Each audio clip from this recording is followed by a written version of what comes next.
As Chapter 2 fades into the shadows, we step into Winston's restless dreams and fragmented memories in Chapter 3.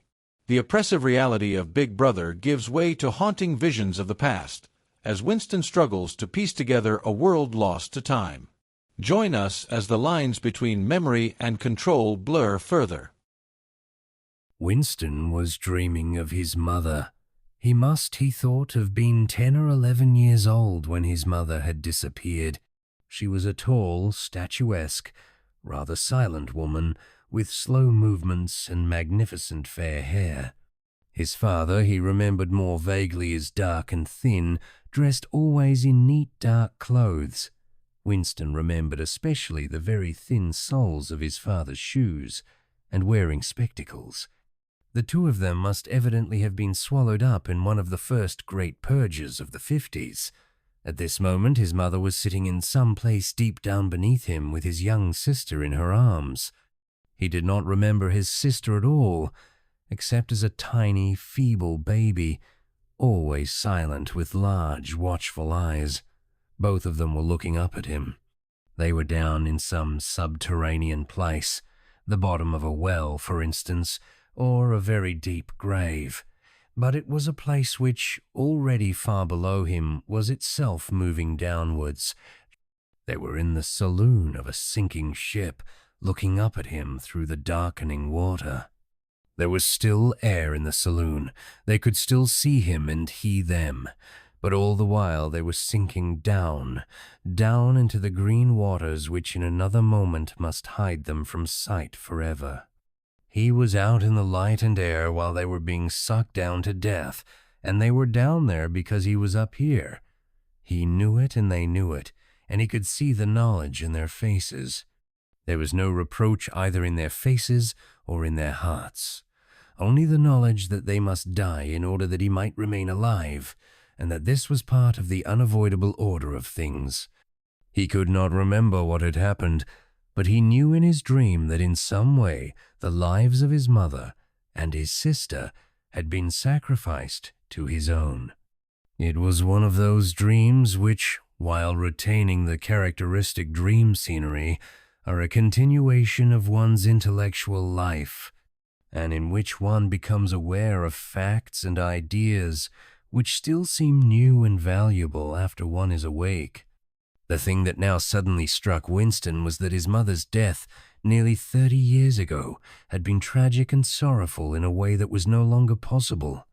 Tragedy, he perceived, belonged to the ancient time, to a time when there was still privacy, love, and friendship, and when the members of a family stood by one another without needing to know the reason. His mother's memory tore at his heart because she had died loving him when he was too young and selfish to love her in return, and because somehow, he did not remember how, she had sacrificed herself to a conception of loyalty that was private and unalterable. Such things, he saw, could not happen today. Today there were fear, hatred, and pain, but no dignity of emotion, no deep or complex sorrows.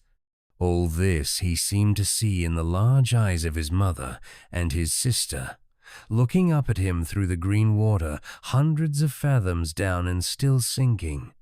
Suddenly, he was standing on short, springy turf, on a summer evening when the slanting rays of the sun gilded the ground. The landscape that he was looking at recurred so often in his dreams that he was never fully certain whether or not he had seen it in the real world. In his waking thoughts he called it the Golden Country. It was an old, rabbit-bitten pasture with a foot-track wandering across it and a molehill here and there. In the ragged hedge on the opposite side of the field, the boughs of the elm trees were swaying very faintly in the breeze, their leaves just stirring in dense masses like women's hair. Somewhere near at hand, though out of sight, there was a clear, slow-moving stream where dace were swimming in the pools under the willow trees. The girl with dark hair was coming towards them across the field. With what seemed a single movement, she tore off her clothes and flung them disdainfully aside.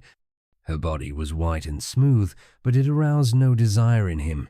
Indeed, he barely looked at it. What overwhelmed him in that instant was admiration for the gesture with which she had thrown her clothes aside. With its grace and carelessness, it seemed to annihilate a whole culture, a whole system of thought, as though Big Brother and the party and the thought police could all be swept into nothingness by a single splendid movement of the arm. That, too, was a gesture belonging to the ancient time. Winston woke up with the word Shakespeare on his lips. The telescreen was giving forth an ear-splitting whistle which continued on the same note for 30 seconds. It was 07:15, getting up time for office workers. Winston wrenched his body out of bed. Naked, for a member of the outer party received only 3,000 clothing coupons annually, and a suit of pajamas was 600, and seized a dingy singlet and a pair of shorts that were lying across a chair. The physical jerks would begin in 3 minutes. The next moment, he was doubled up by a violent coughing fit which nearly always attacked him soon after waking up. It emptied his lungs so completely that he could only begin breathing again by lying on his back and taking a series of deep gasps. His veins had swelled with the effort of the cough, and the varicose ulcer had started itching. 30 to 40 group, yapped a piercing female voice. 30 to 40 group. Take your places, please. 30s to 40s. Winston sprang to attention in front of the telescreen, upon which the image of a youngish woman, scrawny but muscular, dressed in tunic and gym shoes, had already appeared. Arms bending and stretching, she rapped out, "Take your time by me. 1, 2, 3, 4. 1, 2, 3, 4. Come on, comrades. Put a bit of life into it. 1, 2, 3, 4. 1, 2, 3, 4. The pain of the coughing fit had not quite driven out of Winston's mind the impression made by his dream, and the rhythmic movements of the exercise restored it somewhat. As he mechanically shot his arms back and forth, wearing on his face the look of grim enjoyment which was considered proper during the physical jerks, he was struggling to think his way backward into the dim period of his early childhood. It was extraordinarily difficult. Beyond the late 50s, everything faded. When there were no external records that you could refer to, even the outline of your own life lost its sharpness. You remembered huge events which had quite probably not happened. You remembered the detail of incidents without being able to recapture their atmosphere, and there were long blank periods to which you could assign nothing. Everything had been different then. Even the names of countries and their shapes on the map had been different. Airstrip 1, for instance, had not been so called in those days. It had been called England or Britain, though London, he felt fairly certain, had always been called London. Winston could not definitely remember a time when his country had not been at war, but it was evident that there had been a fairly long interval of peace during his childhood, because one of his early memories was of an air raid which appeared to take everyone by surprise. Perhaps it was the time when the atomic bomb had fallen on Colchester. He did not remember the raid itself, but he did remember his father's hand clutching his own as they hurried down, down, down, into some place deep in the earth, round and round a spiral staircase which rang under his feet and which finally so wearied his legs that he began whimpering and they had to stop and rest. His mother, in her slow, dreamy way, was following a long way behind them. She was carrying his baby sister, or perhaps it was only a bundle of blankets that she was carrying. He was not certain whether his sister had been born then. Finally, they had emerged into a noisy, crowded place which he had realized to be a tube station. There were people sitting all over the stone-flagged floor, and other people, packed tightly together, were sitting on metal bunks one above the other. Winston and his mother and father found themselves a place on the floor, and near them an old man and an old woman were sitting side by side on a bunk. The old man had on a decent dark suit and a black cloth cap pushed back from very white hair. His face was scarlet and his eyes were blue and full of tears. He reeked of gin. It seemed to breathe out of his skin in place of sweat, and one could have fancied that the tears welling from his eyes were pure gin. But though slightly drunk, he was also suffering under some grief that was genuine and unbearable. In his childish way, Winston grasped that some terrible thing, something that was beyond forgiveness and could never be remedied, had just happened. It also seemed to him that he knew what it was. Someone whom the old man loved, a little granddaughter perhaps, had been killed. Every few minutes the old man kept repeating, "We didn't ought to have trusted him." "I said so, Ma, didn't I? That's what comes of trusting 'em. I said so all along. We didn't ought to have trusted the buggers." But which buggers they didn't ought to have trusted Winston could not now remember. Since about that time, war had been literally continuous, though strictly speaking it had not always been the same war. For several months during his childhood, there had been confused street fighting in London itself, some of which he remembered vividly. But to trace out the history of the whole period, to say who was fighting whom at any given moment, would have been utterly impossible, since no written record and no spoken word ever made mention of any other alignment than the existing one. At this moment, for example, in 1984, if it was 1984, Oceania was at war with Eurasia and in alliance with Eastasia.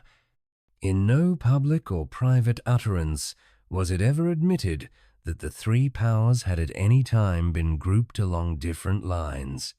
Actually, as Winston well knew, it was only 4 years since Oceania had been at war with Eastasia and in alliance with Eurasia. But that was merely a piece of furtive knowledge which he happened to possess because his memory was not satisfactorily under control. Officially, the change of partners had never happened. Oceania was at war with Eurasia. Therefore, Oceania had always been at war with Eurasia. The enemy of the moment always represented absolute evil, and it followed that any past or future agreement with him was impossible. The frightening thing, he reflected for the 10,000th time as he forced his shoulders painfully backward. With hands on hips, they were gyrating their bodies from the waist, an exercise that was supposed to be good for the back muscles.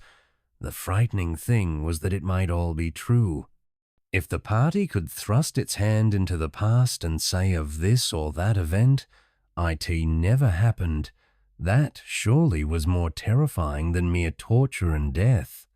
The party said that Oceania had never been in alliance with Eurasia. He, Winston Smith, knew that Oceania had been in alliance with Eurasia as short a time as 4 years ago. But where did that knowledge exist? Only in his own consciousness, which in any case must soon be annihilated.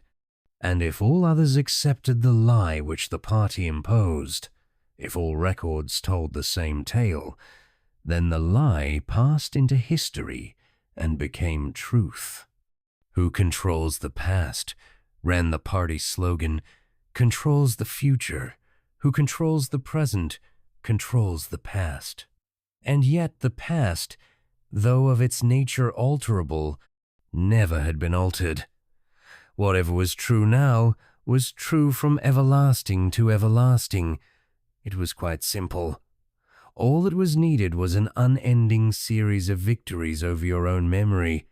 Reality control, they called it. In newspeak, doublethink. "Stand easy," barked the instructress, a little more genially. Winston sank his arms to his sides and slowly refilled his lungs with air. His mind slid away into the labyrinthine world of doublethink.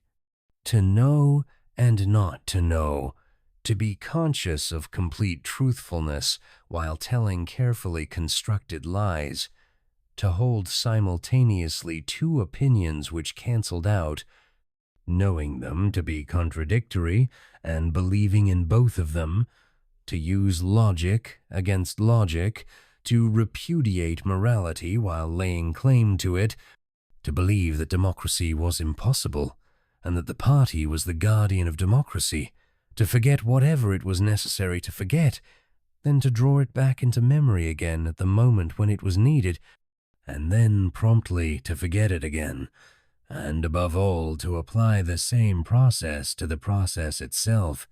That was the ultimate subtlety, consciously to induce unconsciousness, and then, once again, to become unconscious of the act of hypnosis you had just performed.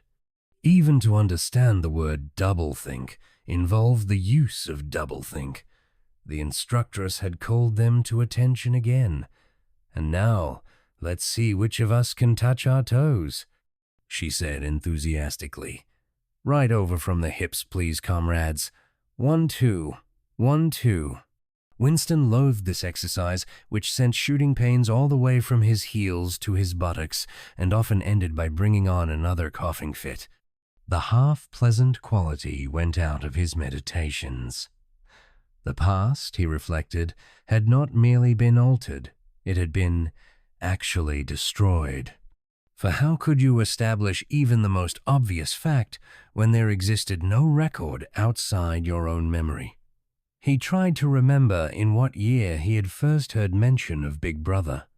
He thought it must have been at some time in the 60s, but it was impossible to be certain.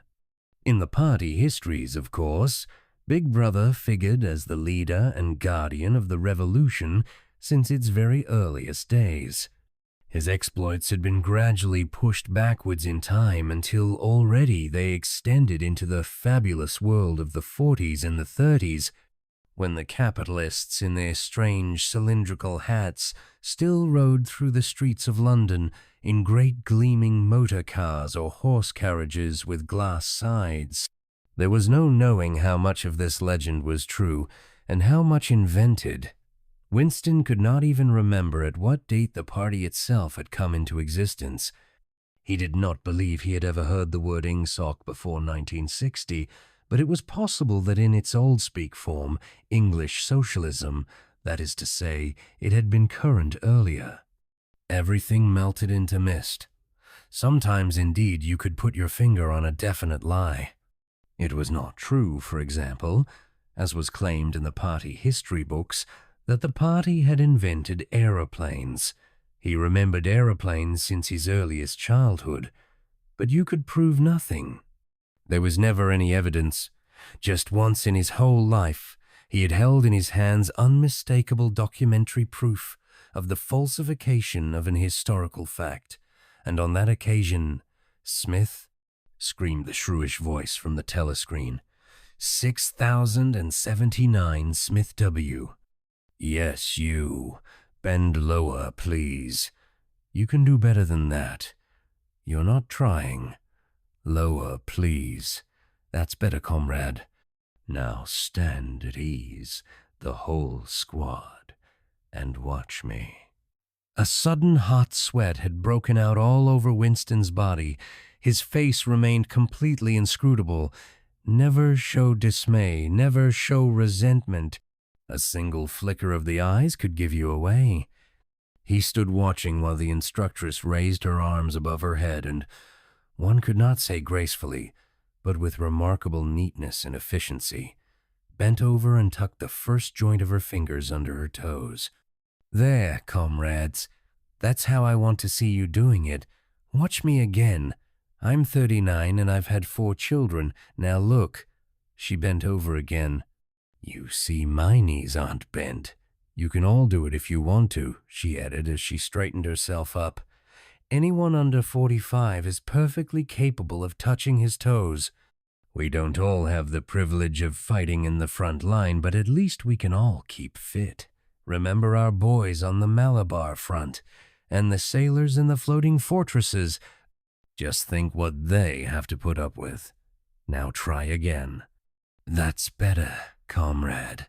That's much better," she added encouragingly as Winston, with a violent lunge, succeeded in touching his toes with knees unbent for the first time in several years. And so, as Winston sits in his crumbling apartment, lost in fragments of memory and fleeting rebellion, the weight of the party's control presses down ever harder. His thoughts may wander to the past, but the reality of Oceania drags him back.